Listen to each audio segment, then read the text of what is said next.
지난주에 우리 황도현 전사님께서는 애니메이션 이야기를 하면서 시작을 했었는데, 목사님은 오늘 한 권의 동화책 이야기로 이야기를 시작해 보려고 합니다. 혹시 어디로 갔을까 나의 한쪽은 이라는 이 동화를 아는 친구 있나요? 역시 지난주와 분위기가 다르네요. 옛날 만화책, 옛날 동화책이에요. 목사님이 아주 어렸을 때였던 것 같은데, 한 5살, 6살 때쯤이었던 것 같은데, 막내 이모의 책장에서 우연히 저 책을 발견하고 꺼내서 봤던 기억이 있습니다. 글자가 별로 없고 이제 그림책 같은 걸로 돼 있으니까 어린 제가 이렇게 봤던 것 같은데, 그게 아직까지 제 마음속에 그 그림들이 이렇게 기억에 남아 있습니다. 그런데 이 책에는요, 사람들이 잘 모르는 후속작이 있는데, 떨어진 한쪽 큰 동그라미를 만나라는 이렇게 속편 후속작이 있습니다. 저는 오늘 이야기를 조금 해보려고 하는데요, 이 이야기의 주인공은 한쪽이 아주 뾰족한 마치 그 치즈케이크처럼 생긴 그런 삼각형의 조각인데요, 이 조각은 늘 한 가지 생각을 하고 삽니다. 어떤 생각을 하고 사냐 하면, 누군가 나와 이렇게 딱 맞아떨어지는 어떤 그 조각이 나에게 와서 나를 좀 데리고 왔으면 좋겠다라는 생각을 계속하고 있는 거죠. 나와 딱 맞는 사람이 이 세상에 존재할 거야, 이렇게 생각하면서 계속 생각한 거죠. 그러던 어느 날에 스스로 대굴대굴 굴러가는 커다란 동그라미를 만나게 됩니다. 조각이 그때 말해요. 나도 너랑 같이 함께 굴러갈 수 있으면 참 좋을 것 같아. 그러니까 큰 동그라미가 뭐라고 말하냐면, 그렇게 할 수는 없지만 너도 혼자 굴러갈 수 있을 거야, 이렇게 얘기를 합니다. 그 조각이요, 깜짝 놀랍니다. 뭐라고? 나 혼자서 굴을 수 있다고? 야, 나 봐, 나 삼각형이야, 나 못 굴러, 이렇게 뾰족한데 어떻게 내가 굴을 수 있겠어? 이렇게 얘기를 하니까요, 그 동그라미가 아주 의미심장한 한마디를 남깁니다. 뭐라 해요? 노력은 해봤니? 조각은요, 그 말에 용기를 내어서 자신의 몸을 던지기 시작합니다. 쿵! 그리고 또 한 번 굴러보는 거예요. 또 쿵!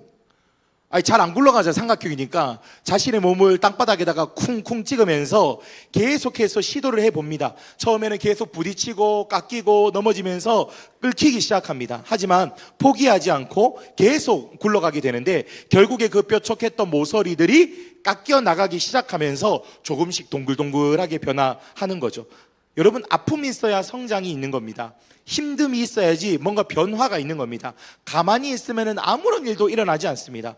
그리고 마침내 스스로 멋지게 굴러갈 수 있는 동그라미가 되고, 나중에 자기와 함께 굴러갈 수 있는 큰 동그라미를 만나가지고 신나게 어디론가 굴러간다 하면서 이야기가 끝이 나게 됩니다.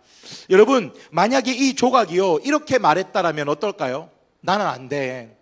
부딪히는 건 싫어. 상처받는 건 더 싫어. 나는 그냥 여기 가만히 있을래. 만약 이렇게 얘기를 했다면요, 평생 그 자리에 홀로 남겨진 조각이 되었을 겁니다. 이야기를 제가 읽으면서 이런 생각이 들었어요. 혹시 우리 안에도 이런 마음이 있지 않을까? 혹시 우리 안에도 이런 모습이 있진 않을까?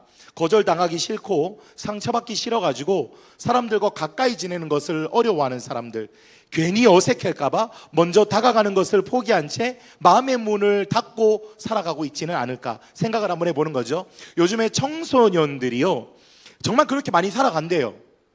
세계보건기구입니다. WHO 이 보건기구의 보고서에 따르면 전 세계 사람들을 대상으로 조사를 해봤는데, 전 연령대를 통틀어서 가장 외로움을 깊게 경험하는 나이대가요, 13세부터 17세래요. 그럼 고2, 고3 괜찮나? 그냥 만으로 하는 거죠. 그러니까 청소년 시기 때 가장 많은 외로움을 느끼는 그런 시기라고 합니다. 여러분, 좀 이상한 게요, 목사님이 만나는 청소년들은 목사님 저 외로워요 이렇게 얘기하는 청소년 잘 없습니다. 보통 청소년들은 어떻게 얘기해요? 목사님 저 친구 없어서 괜찮아요. 목사님 저 다른 데 친구 많아요. 교회에서 굳이 친구 안 사귀어도 돼요. 목사님 저는 혼자 가도 편해요. 보통 이렇게 얘기를 하거든요. 근데 표현을 그렇게 하지만 그 마음속에는 뭐가 있다는 거예요? 누군가 나를 이해해 줬으면 좋겠고, 누군가 나에게 좀 다가와 줬으면 좋겠고, 누구와 함께 즐겁고 싶은 마음들이 청소년들의 마음속에 다 있다라는 겁니다. 여러분, 꼭 기억했으면 좋겠습니다. 혼자가 편한 것과 혼자가 행복한 것은 다릅니다. 다시요. 혼자가 편한 것과 혼자가 행복한 것은요, 달라요. 혼자서는요, 편할 수 있습니다. 눈치 보지 않아도 되고, 싸우지 않아도 되고, 상처받지 않아도 됩니다. 하지만 외롭지 않은 것은 아닙니다. 하나님께서는요, 원래 우리를 혼자 살아가는 사람으로 만들지 않으셨습니다. 하나님께서는요, 원래 우리를 함께 살아가는 사람으로 만드셨어요.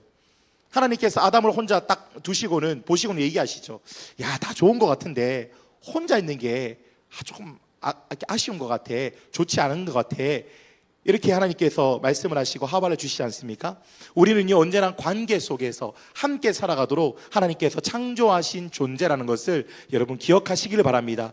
그래서 하나님께서는요, 성경 곳곳에 어떤 이야기를 적어 놓냐면 함께 살아가는 이야기를 많이 기록해 놓으셨어요. 이 사람과 저 사람과 저 사람과 이 사람이 함께 살아가는 이야기. 그 중에서 가장 유명한 이야기가 바로 오늘의 말씀입니다. 오늘 말씀 다 같이 한번 읽어보는데, 자, 우리 지금 벌써 접신한 사람들이 있는 것 같은데 정신 차려봐. 지금 벌써 주님 만나고 있는 사람들이 있다. 자, 허리를 좀 들어보고, 자, 같이 말씀 읽겠습니다. 같이 시작. 다윗이 사울에게 말하기를 마침에 요나단의 마음이 다윗의 마음과 하나가 되어 요나단이 그를 자기 생명같이 사랑하니라. 아멘. 성경에서 친구 하면은 가장 먼저 떠오르는 사람이 다윗과 요나단과 다윗, 이 두 사람이거든요. 그런데 정말 놀라운 것은 이 두 사람은요, 원래 친해질래야 친해질 수가 없었던 사람들입니다. 이 두 사람은요, 절대 못 친해져. 여러분, 요나단은 누굽니까? 요나단은요, 사울 왕, 이스라엘의 첫 번째 왕 사울 왕의 아들입니다. 그러니까 아빠 다음으로 왕위를 물려받을 왕세자인 거죠. 왕자님이에요. 그런데 다윗은 누굽니까? 얼마 전까지만 해도 들판에서 막 양치고 막 이렇게 구르다가 얼마 전에 이제 막 그 골리앗 이제 막 때려 눕혀가지고 갑자기 유명해져가지고 사람들한테 인기 많이 얻고 있는 뭐 그런 사람이었거든요. 그러니까 왕자랑 그냥 들판 출신이랑 여러분 친해질 수가 없는 거죠. 그것도 그런데 요나단 마음이 어떻겠어요? 원래는 내가 사람들한테 좀 인기가 있어야 되고 내가 사람들한테 박수를 받아야 되는데 지금 저기 막 갑자기 막 양치던 사람 애가 막 물맷돌 하나 돌려가지고 골리앗 쓰러뜨려가지고 사람들한테 인기를 다 받고 사람들한테 칭송받고 막 지금 영웅 대접받고 있으니까 마음속에 어떤 마음이 있겠어요? 야, 이거 잘못하다가 이거 왕자리 얘한테 뺏길 수도 있겠다, 이런 생각 들지 않겠어요? 그러니까 좀 견제하는 대상이 바로 다윗일 수 있었던 거죠. 질투하는 것이요, 너무나 자연스럽습니다. 어쩌면 경계하는 것이 자연스럽습니다. 세상의 방식으로 치면 원래 두 사람 뭐였어야 되는 거예요? 경쟁자가 되어야지 자연스러운 겁니다. 그런데 성경은요, 전혀 다른 이야기를 우리에게 한다는 거예요. 뭐라고 해요? 요나단의 마음이 다윗의 마음과 하나가 되었다, 이렇게 얘기합니다. 목사님 되게 좋아하는 구절이거든요. 요나단의 마음이 다윗의 마음과 하나가 되었다. 여러분, 성경은요, 요나단이 무엇을 했다 이렇게 행동을 먼저 설명하지 않습니다. 먼저 마음에 대해서 얘기해요. 하나님께서 두 사람의 마음을 하나로 묶어주시자 경쟁해야 될 사람이 함께 걸어가고 함께 사랑하고 함께 교제하고 서로를 위하는 친구가 되었다라는 겁니다. 질투해야 될 사람들이 서로를 아껴주는 사람이 되었다라는 거예요. 여러분, 이것이 바로 하나님께서 만들어 가시는 관계라는 것을 여러분 기억하시기를 바랍니다. 여러분들 안에 그런 친구들 있죠. 아, 나 쟤 좀 별로야. 쟤랑 있으면 좀 피곤해. 아, 쟤랑 있으면 좀 불편해. 같이 하는 게 즐겁지 않아. 여러분, 물론 그럴 수 있어요. 사람이 다른지라. 그러나 다른 것을 다르다고 이야기하는 것은 할 수 있지만 우리 공동체가 둘로 셋으로 넷으로 갈라지는 것은 하나님이 원하시는 마음은 절대 아니라는 것을 여러분 꼭 기억하셔야 됩니다. 하나님이 주시는 마음은요, 사랑하게 하시는 마음이고 함께 하시는 마음이다라는 겁니다. 여러분, 나중에 요나단은요, 다윗한테 자기의 옷도 벗어서 주고 칼도 주고 활도 주고, 그러니까 나는 너의 적이 아니야, 너는 나의 친구야 라는 것을 인정해주고 표현하려고 막 옷도 주고 칼도 주고 활도 주고 막 그렇게 하거든요. 여러분, 우리는 어때요? 근데 요나단이라는 사람은 경쟁하는 사람한테 그렇게 행동했는데 우리는 어떻습니까? 솔직히 우리는요, 가만히 있는 게 편한 사람입니다. 솔직히 우리는 남한테 먼저 다가가기보다 그냥 혼자 있는 게 더 편한 사람들이에요. 괜히 내가 인사했다가 민망해지면 어떨까? 먼저 다가갔다가 거절당하면 어떡하지? 입구에서 막 애들이 자꾸 막 이러고 인사하는데 좀 이렇게 먼저 인사했다가 좀 어색하기도 하고 그럴까봐 괜히 나만 민망할 거 아닐까? 저 친구는 나를 별로 원하지 않을 것 같은데. 마음속으로는요, 여러 생각을 많이 해요. 고민들도 많이 할 나이입니다. 목사님도 안 믿기겠지만 여러분들 나이 때 그랬어요. 여러분들 나이 때 목사님은 진짜 학교에서 손 들고 발표 한번 해본 적 없는 되게 내성적인 아이였거든요. 무슨 장기자랑 같은 거 한다 그러면 절대 안 나가고 그렇게 살았었는데, 교회에서 뭔가 이렇게 자꾸 하다 보니까 성격이 조금 바뀌고 그랬었는데, 여러분들 나이 때는 정말 그럴 나이 때예요. 뭔가 마음속으로는, 머릿속으로는 계산을 많이 합니다. 아, 내가 이렇게 하면은 불편하게 생각하지 않을까? 아, 하지 말자. 내가 괜히 뭐 이렇게 생각하죠. 그렇게 생각만 하고 고민만 하다가 결국 어떻게 됩니까? 아무것도 하지 않고 그 자리에 그냥 앉아 있어 버리는 거죠. 아까 이야기했던 뾰족한 조각처럼. 부딪히는 거는 불편해, 아파, 힘들어. 수련회를 앞두고 목사님이 여러 친구들이 이야기를 듣습니다. 수련회 신청한 아이들은요, 목사님이 묻지 않아도 먼저 얘기해요. 목사님 저 신청했어요. 아까도 막 목사님 저 뭐 신청했어요 막 이러더라고요. 근데 신청하지 않은 친구들이 이야기를 들어보면 목사님이 공감이 돼요. 뭐라고 하냐면, 목사님 저는 같이 갈 친구가 없어요. 그러니까 같이 갈 친구가 없는데 2박 3일 동안 있으려고 하니까 괴로운 거죠. 그 마음이 이해가 되더라고요. 목사님 저는 힘들어요. 같이 가는 것이 힘들고 다른 사람들과 무언가 하는 것이 되게 저는 어려워요. 이렇게 얘기를 합니다. 누군가 먼저 다가와 주기를 바라는 조각처럼 기다리고 있어요. 그런데 여러분, 중요한 것은 그 조각이 일어나서 자신의 몸을 쿵쿵 땅바닥에 찍으면서까지 굴렀던 것처럼 어떤 우리에게 있어서 어떤 작은 노력이 때로는 필요할 때가 여러분 있다라는 겁니다. 용기를 내봐야 되는 겁니다. 그리고 어떤 친구들은요, 누군가와 함께하는 것 자체가 계속 피곤하다고 얘기하는 거예요. 그런데 중요한 것은요, 여러분 꼭 기억하세요. 혼자가 편한 어떤 여러 가지 선택들은요, 혼자 편할 수는 있어요. 근데 혼자를 행복하게 해주지는 않습니다. 결코 사람은요, 누군가를 떠나서 나 홀로 행복한 사람은요, 존재할 수가 없습니다. 하나님께서 우리를 그렇게 만들어 놓지 않으셨어요. 편함과 행복을 여러분 헷갈리고 계시는 거예요. 잠깐은 편합니다. 하지만 오래 갈수록 마음은 점점 더 좁아지고 어두워지고 관계는 줄어들고 말하기가 싫고 마음은 점점 단단하게 굳어가는 겁니다. 여러분, 정말 중요하게 생각해야 될 복음이 여기에서 등장합니다. 성경은 우리한테 사람은 원래 스스로 먼저 사랑할 수 있는 존재가 아니다 라고 얘기를 합니다. 우리는 먼저 다가가기보다 먼저 계산합니다. 먼저 사랑하기보다 먼저 상처를 피하는 쪽을 선택해요. 그게 더 쉽거든요. 그래서 하나님은요, 그런 답답한 우리, 머물러 있기를 좋아하고 혼자 있기를 좋아하고 남들과 관계 맺는 것을 어려워하는 우리에게 우리 하나님께서는 어떤 방법을 쓰시느냐? 먼저 찾아오시는 방법을 사용하십니다. 먼저 다가오세요. 아무런 계산도 하지 않으시고 먼저 다가가세요. 먼저 말을 걸어오십니다. 먼저 우리의 친구가 되어 주시는 분, 바로 예수 그리스도. 예수님께서 우리에게 친구가 되어 주셨습니다. 예수님은요, 우리에게 오실 때 우리의 조건을 따지지 않아요. 너 성적 얼마야? 너 얼마나 잘생겼어? 너 얼마나 예뻐? 너 얼마나 너희 집이 잘 살아? 이런 거 안 따져요. 예수님은요, 우리가 착해서도 아니고 우리가 뭔가 충분해서도 아니고 그냥 먼저 다가오셔서 이렇게 말씀하십니다. 요한복음 15장 15절 말씀에 뭐라고 말씀하시냐면, 너희를 이제 다시는 종이라고 부르지 않을 거야.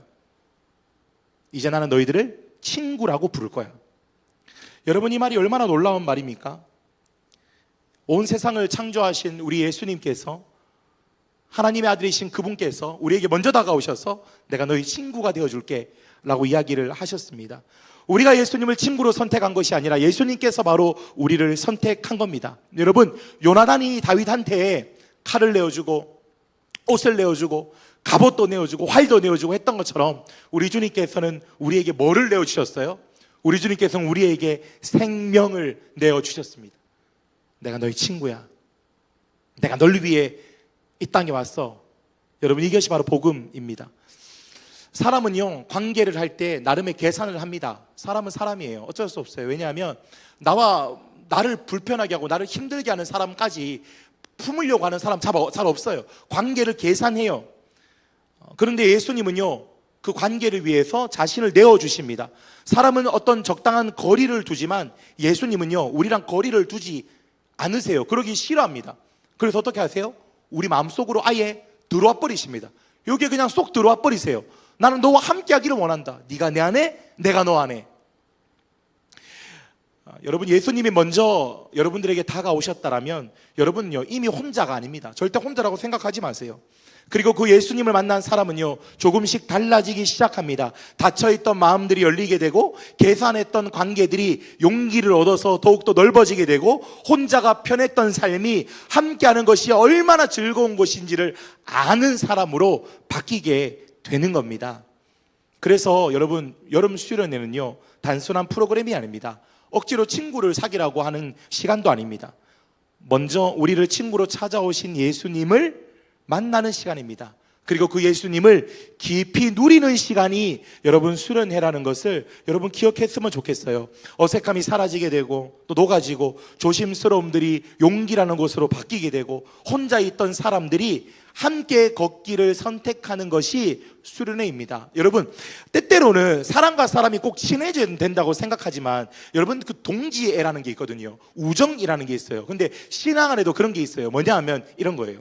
나도 하나님을 정말 사랑하고 옆에 있는 저 친구 잘 모르지만 저 친구도 하나님을 정말 사랑하는 것을 볼 때 그들의 마음이 하나가 되는 겁니다. 다윗과 요나단도 그랬거든요. 둘이 소꿉장난을 많이 해서 둘이 술래잡기를 많이 해서 친해진 것이 아니라 각자가 하나님을 얼마나 사랑하는 사람인지가 확인되어질 때 그들의 마음이 연결되는 거거든요. 수련회는 그런 자리입니다. 내가 은혜 받는 것도 중요하지만 옆에 있는 친구도 하나님 앞에 은혜 받고 자신의 삶을 하나님께 드리는 것을 볼 때에 나만 그런 것이 아니구나, 나만 믿음으로 살아가려고 하는 것이 아니구나, 저 친구도 저렇게 살아가려고 하는 거구나 하는 것을 깨달을 때에 친해지고 싶은 거예요. 함께 하고 싶은 거예요. 같이 하고 싶은 거예요. 그것이 바로 진짜 믿음 안에서의 친구라는 겁니다. 여러분, 이 가운데 목사님이 이렇게 얘기를 해도 그렇게 생각하는 친구가 있습니다. 목사님, 저는 원래 저는 사람 만나는 게 불편한 사람이에요. 목사님, 저는 원래 혼자가 편한 사람이에요. 그렇게 이야기하는 친구들이 있을 수 있습니다. 괜찮습니다. 괜찮아요. 갑자기 바꾸려고 하지 마세요. 갑자기 바꿔지지 않을 거예요. 여러분이 있는 모습 그대로 그냥 나오시면 좋을 것 같아요. 한 가지만 기억했으면 좋겠습니다. 뭐냐 하면 예수님은 그렇게 머뭇거리고 있는 우리에게도 먼저 다가와 주시는 분이시라는 겁니다. 두려워하지 말고 나랑 같이 가자 말씀해 주시는 분이 우리 주님이십니다. 이제 말씀을 맺겠습니다. 사랑하는 다니엘 청소년 여러분들, 여러분 이번 수련회는요, 단순히 내가 수련회 갈까 수련회 말까 이것을 결정하는 그런 자리 아니에요. 수련회는 내가 갈까 말까를 결정하는 자리가 아니라 수련회는 이런 자리예요. 어떤 자리냐면 나에게 먼저 다가와 주신 예수님과 내가 더 깊이 교제하기를 원하는가? 나에게 다가와 주신 예수님을 내가 조금 더 알기를 원하는가? 아까 기도하는 친구가 그렇게 고백하더라고요. 주님도 알기를 원한다고. 내가 주님을 더 알기를 원하는 사람들이 선택하는 자리가 수련회 자리입니다. 여러분 고민하지 마세요. 만약 여러분들이 주님을 더 알고 싶다라면 용감하게 결정하십시오. 그러면은 그 수련회 가운데에서 주님 만나주시고 주님께서 자신을 더 알려주시고 주님을 깊이 만나면 만날수록 곁에 있는 친구들이 소중해 보이고 그 안에서 새로운 만남들이 시작이 된다라는 겁니다. 사랑하는 여러분들, 한 사람도 빠짐없이 우리 특별히 2부 한 사람도 빠짐없이 이번 여름 수련회에 함께해서 하나님의 은혜를 깊이 누릴 수 있는 2부 친구들이 다 되시기를 주님의 이름으로 축복합니다.